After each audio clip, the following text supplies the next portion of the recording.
Hello everyone, welcome to our guide on how to download the Caribbean Airlines app on your Android device. Caribbean Airlines is the state-owned airline and flag carrier of Trinidad and Tobago. So we're gonna look through how to download its app.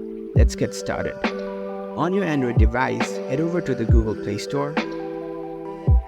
Once you are in the Play Store, tap on the search bar located at the top of the screen. Now type Caribbean Airlines. In the search results, look for the official app developed by Caribbean Airlines. Here you can see the Caribbean Airlines app developed by the Caribbean Airlines Limited. So this is the official app. Right next to it, there is an install button. Tap on it to begin downloading the app to your device. The app will now start downloading. This process may take a few moments depending on your internet speed.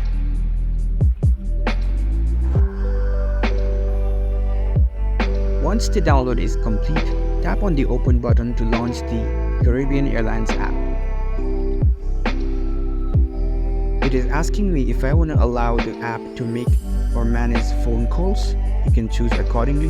In this case, I'll choose Don't Allow. Congratulations, you've successfully downloaded the Caribbean Airlines app on your Android.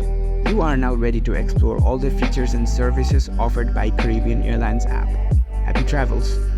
If you found this video helpful, give us a thumbs up and subscribe for more tech tips. Thank you for watching.